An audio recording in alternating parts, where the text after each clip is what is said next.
Hey guys, it's Jasmine from the Mirror Gaming team here, and today I'm going to be reviewing the PlayStation Portal's cloud streaming feature. When it originally released over a year ago, the PlayStation Portal was a handheld gaming device which allowed you to play PlayStation Remote Play on the console from your PS5. While you can still use that feature, Sony have now introduced a brand new feature which is in beta, which is their cloud streaming service. This cloud streaming service doesn't require you to have a PS5 console and instead streams directly from the cloud. Before you get it twisted, the PlayStation Portal doesn't run the games natively in any way whatsoever. It doesn't even have the capabilities to do so. It instead streams them through Wi-Fi.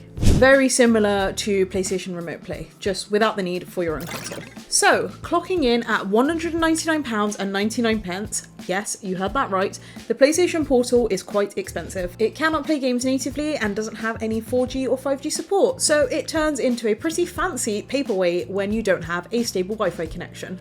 Just for reference, you can actually get a Nintendo Switch Lite for the same price, which runs games natively. This cloud streaming feature does give it a little bit more purpose than it used to have, because you can't actually use this cloud streaming feature on any other platforms like your mobile phone, so it is exclusive to the PlayStation Portal.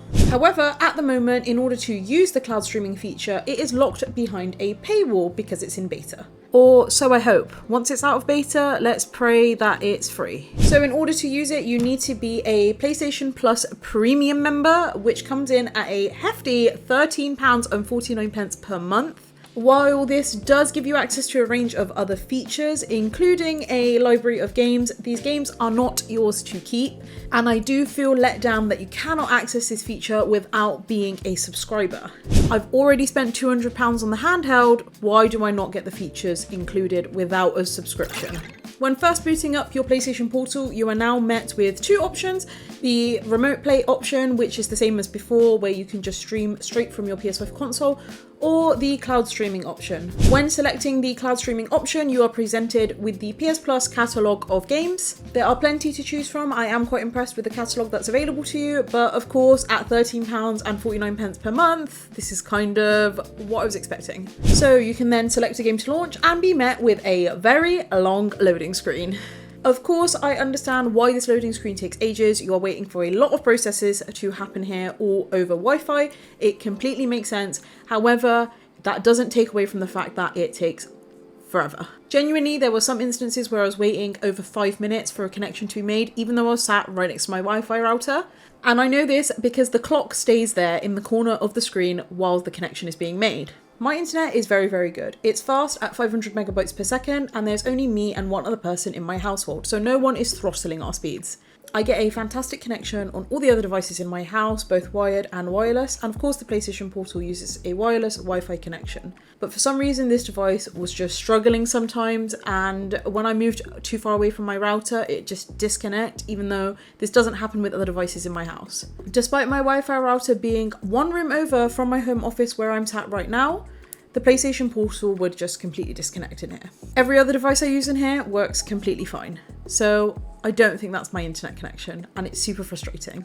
On the other hand, there are other rooms in the house which are far away from the Wi-Fi router where it works completely fine. So I think sometimes the PlayStation Portal is just a little bit temperamental. When actually playing and having a stable connection, sometimes I did find that there was a little bit of lag that was noticeable. Games which require precise timed inputs like Dredge were a little bit more difficult. I had to time my inputs early because if I did them on time, they would come up as late. So yeah, just the lag wasn't fantastic. Outside of these quite specific instances, the lag was barely noticeable. Of course, when you're playing most games, especially single player games like most of those that are on the library for PS Plus, you will not be noticing lag really. Quality of games in terms of graphics looked fantastic. Of course, you're limited to 1080p because that's the output of the PlayStation Portal, but on a small screen, you don't really notice it. And despite not being OLED, like I did say in my original review, the LCD screen on this thing is gorgeous. It's super lush, it looks fantastic, and it's ever so slightly bigger than some of the other handhelds on the market, which makes it feel a little bit more premium. While I can't exactly monitor precise frames on the PlayStation Portal, the device of course supports up to 60 FPS. I didn't notice any issues with frames while playing, everything was running super smooth. But of course, I do have a pretty good Wi-Fi connection. This might differ if your connection is different. As I found when originally using the PlayStation Portal again, the handheld is absolutely gorgeous. Incorporating the DualSense controller was a fantastic move because you get the benefits of the ergonomic design and that familiar feel. You don't have to learn like a whole new button layout, and of course the haptics. The haptics are great, they're not too over intense, and they do work over the cloud streaming feature, which I'm very, very happy about. Even when playing on a smaller screen, it's super cool to have those haptics incorporated. Overall, I'm really glad this feature has been rolled out, and despite it only being in beta, it does run pretty smoothly right now. It's easy to use, but it is frustrating that at the minute it's locked behind a paywall. I'm hoping this is something Sony changes in the future, and hopefully it's only locked behind a paywall while it's in beta. Once it rolls out in full, let's pray that it's included for all PlayStation users. So yeah, I've enjoyed using this cloud streaming feature, and I'm going to give it a 3 out of 5 stars. It's dinged a little bit due to some lag issues, some connectivity issues, and of course being locked behind a paywall. If you are thinking about picking up a PlayStation Portal just so you can use the cloud streaming feature, I'd say really think about it before committing to it, considering it's an extra subscription every month for you to think about as well. But it is a great way for you to get into PlayStation exclusives that are available on the PS Plus catalogue without having to commit to buying a whole PS5 console, so that is great too. And that's that. Thank you guys so much for watching. If you've liked this video and found it helpful, be sure to leave a like down below and subscribe to the Mirror Gaming channel for more gaming content. I've been Jasmine, and I'll see you guys in the next one. Bye!